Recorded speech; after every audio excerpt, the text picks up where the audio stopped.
Ev Modu kanalından herkese merhaba arkadaşlar. Bu videomuzda sizlere mutfak düzenimi göstereceğim, dolaplarımın dizaynını göstereceğim, içini göstereceğim arkadaşlar. Abone olmayı, like atmayı unutmayın. Keyifli izlemeler diliyorum. Arkadaşlar öncelikle tezgahımı göstermek istiyorum. Sebebi ise bu tezgahım aslında ahşap bir tezgah. Ev TOKİ'nin yapmış olduğu bir ev olduğu için bunları standart olarak bütün evlerde bunu yapıyor. Şurası zamanla kırılmış. Ama onun dışında tezgahımda herhangi bir sıkıntı şu ana kadar görmedik. 4-5 yıldır kullanıyorum. Evye tarafında da herhangi bir sıkıntı yok. Ama evyenin üzeri yavaş yavaş böyle çizikler olmaya başladı. Yapacak bir şey yok. Yani eğer ki ileride bir şey olursa illaki bu evyeyi değiştirebiliriz. Damlalık tarafı zaten benim hoşuma gidiyor. Her zaman çeşmenin şöyle göstereyim sağ tarafında daha iyi oluyor. Arkadaşlar ocağım bu tarafta. Dört gözlü. Şu taraf elektrikli ama kullanmıyorum. Onun dışında 3 ocağı kullanıyorum. Boyutlu normalde set üstü olduğu için biraz ufak geliyor. Ama benim işimi görüyor. Herhangi bir sıkıntı şu ana kadar yaşamadım. Ocağımın üstünde ise bir aspiratörüm var. Aslında davulmaz deniyor buna ama bu da montajını kendim yapmıştım. Bu eve taşındığımızda. Hatta şunu da göstermek istiyorum. Gider borusunu arkadaşlar şurasını internetten koku gelmesin diye bir aparat aldım. Burayı kırdım ilk zamanlarda. Kırıp o aparatı oraya taktım arkadaşlar. Yani havayı, tersten gelen havayı içeri sokmuyor. Sadece buradaki havayı gitmesi sağlıyor. Yani içinde bir kapak var, öyle söylemek istiyorum. Çok işime yarıyor. Daha önce yoktu. Olmadığı için de aşırı bir başkalarının işte alttaki ya da üstteki komşuların yapmış olduğu yemeklerin kokuları hemen şuradan böyle geliyordu ve benim eve giriyordu. Ben de onun için internetten böyle bir aparat aldım. Mutlaka sizler de böyle bir sıkıntı yaşıyorsanız tavsiye ederim. Çünkü gideri arkadaşlar bu bloğun olduğu gibi bütün evlerin tek bir gideri var. Hepsi bu gider üzerinden geliyor. Yani şu duvarın içerisinde tuğlalı bir gider yapılmış. Yıllardır da kullanıyorum. Hoşuma gidiyor. Marka olarak pek fazla o kadar da iyi bir marka değil. Hatta şuradan göstereyim. Markasını okuyabiliyorsanız. Şu ana kadar herhangi bir sıkıntı yaşamadım. Sadece şunu söyleyeyim arkadaşlar. Şu ızgaralıklar karardı. Bu da kendi ızgara değil arkadaşlar. Filtreler kendisinde değil. Kendi filtreleri bozulduydu. İnternetten bu boyuta göre ölçtüm. Öyle söylüyorum. Şu boyuta göre ölçtüm arkadaşlar ve kendim bunu internetten aldım. Tabii ki zamanla kararmalar yapıyor. Ara ara çamaşır bulaşık makinesine atıyorum ve temizlemesini yapıyorum. Onun haricinde arkadaşlar hemen ocağımın altındaki dolaptan başlamak istiyorum. Biraz videoyu kısa tutmaya çalışacağım. Umarım beğeniyle izlersiniz. Şimdi arkadaşlar bu dolabı da kendim yaptırdım. Ölçüsünü ben aldım. Adam gelip de buradan ölçü almadı. Ölçüsünü birebir ben aldım. Ve buraya kadar geldi. Hemen bakalım dolabımızda neler var, neler kullanıyorum. Gündelik olarak buraya tencerelerimi koydum. Tencereleri buraya koymamın sebebi önceden şu yukarı taraftaydı. Tam şurayı gösterdim, dolaptaydı. Bu sıkıntı yapıyordu tencereler. Sürekli alıp kullanmakta ve yapmakta sıkıntı oluyordu. Yani her zaman oraya çıkıp oraya tencereleri koymam gerekiyordu. Ama ben ne yaptım? Burayı olduğu gibi tencerelik haline getirdim açıkçası. Çaydanlığım burada. Hafta sonu kullanıyorum. Hafta içi evde pek fazla çay tüketmiyorum. Çok nadir yani. Onun haricinde dediğim gibi tencerelerimi vesaire, buraya da işte süzgecim falan var. Şöyle göstereyim. Aşağı tarafta ise kesme tahtalarımı buraya bıraktım. Burada yağlarım var.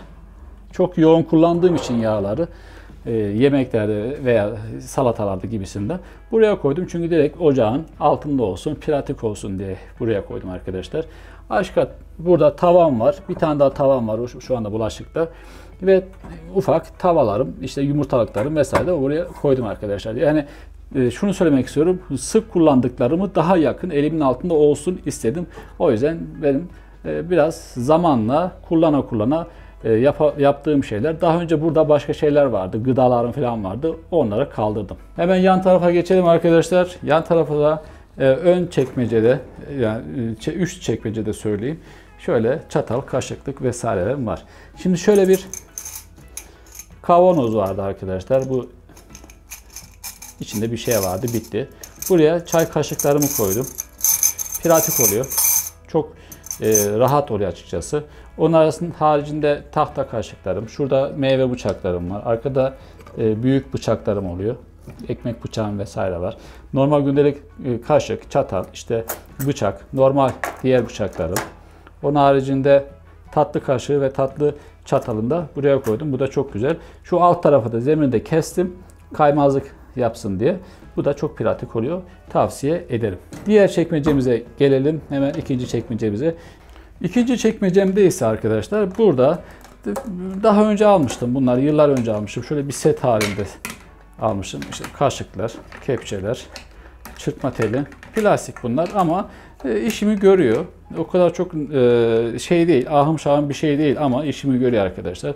Arka tarafta şurada fırça var. Silikon fırça.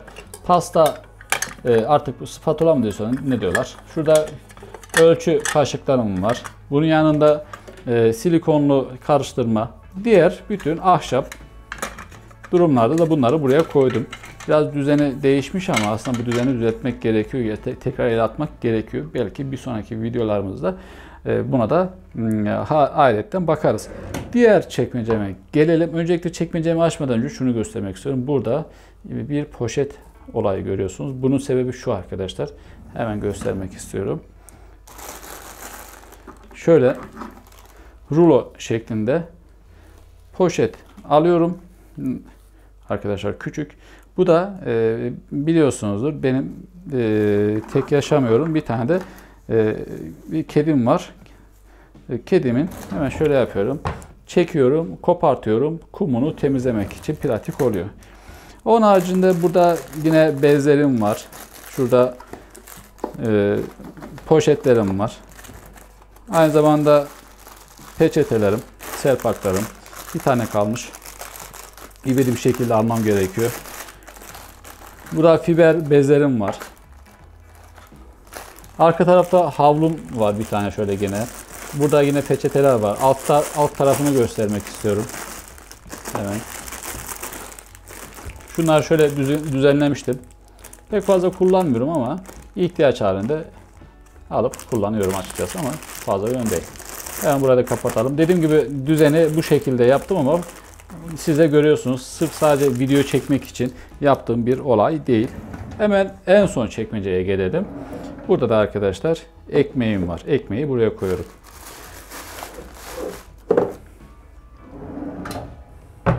Evyemin altındaki dolabımı açalım, kapaklarını.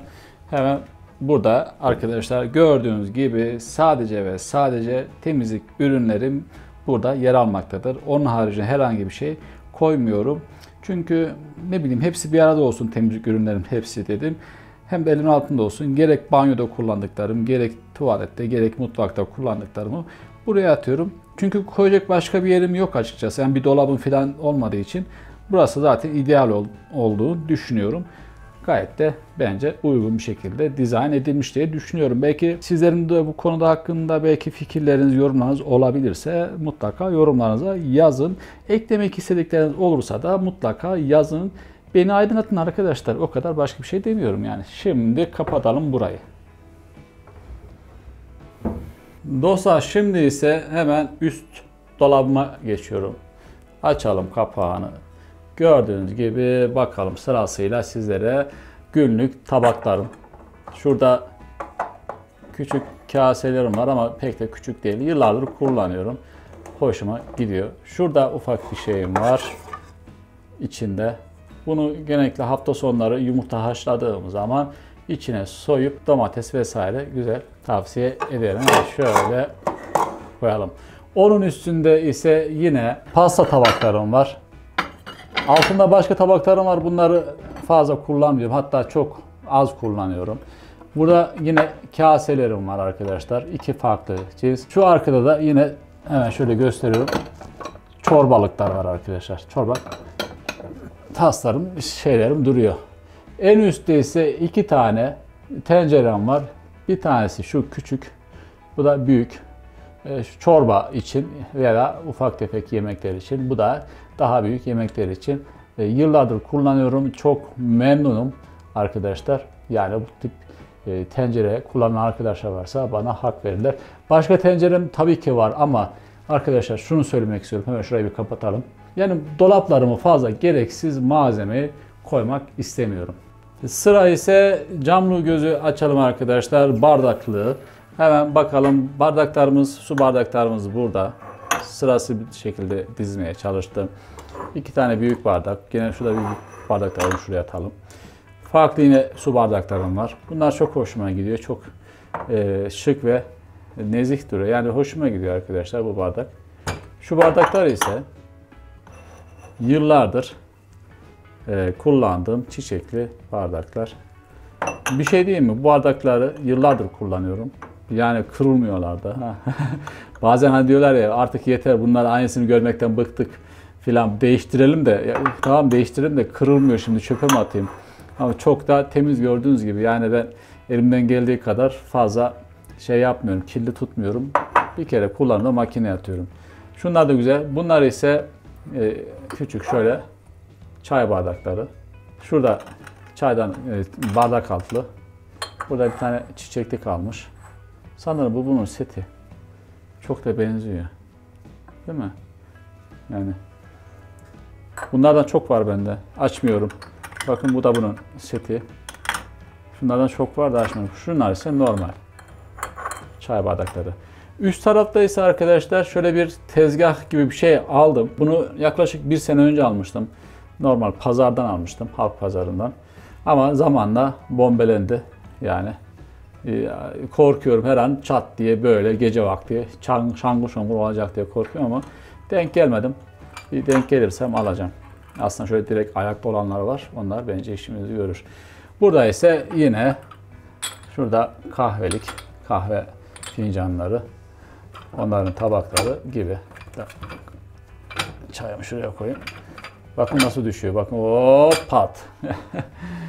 Şimdi kapattık. Yan tarafa geçelim. Burada ise baharatlarım var arkadaşlar. Baharatlıklarım diyeyim. Burada biberlerimi koydum. Burada bazı biber baharatlar var. Ben aslında fazla kullanmıyorum. Çok nadir baharat. Böyle hani et tarzı bir şeyler olursa onlar için kullanıyorum. Öyle söyleyeyim. Gördüğünüz gibi yani dizaynım şey söyleyeyim. Yani sırf video çekeceğim için düzeltmiş falan diye düşünmeyin. Bir erkek olarak yani sonuçta bir bayanlar kadar, yani sizler kadar, kadınlar kadar düzenli olmayabilir ama zaten ben elimden geldiği kadar temiz ve titiz yaşamayı seviyorum. Sonuçta arkadaşlar yani titiz olursanız, temiz olursanız böyle bir şey yapmayısınız ki. Sonuçta sizin hayatınız, sizin yaşantınız. Bu da benim yaşantım. Şurada şunlar çok hoşuma gidiyor. Şurada kapaklı, hemen indirip. Evet. Love'ın arkadaşlar. Siz mutlaka kullanıyorsunuzdur plastik ama bunlar derin dondurucu da, içine malzeme koyup bakın işte amblemini görüyorsunuz. Derin dondurucu da sağlam duruyor. Yani içine bir şey koyduğunuz zaman bunları kullanabiliyorsunuz. Bu derin dondurucuda ben geçen sene köfte falan koyuyordum, yiyecekler koyuyordum, gıdalar yani pratik olsun diye. Bu sene pek fazla bunlarla ilgilenmedim açıkçası. Evet, şimdi şurada da camlar var. Bunlar da çok güzel, küçük kaseler arkadaşlar. Arka tarafta bir tane çaydanlık var. Burada da büyük bir tencere var. Kullanmıyorum ama bu tencerede nereye attım, yani koyacak yer yok. Düzen de bu şekilde. Şu taraf boş.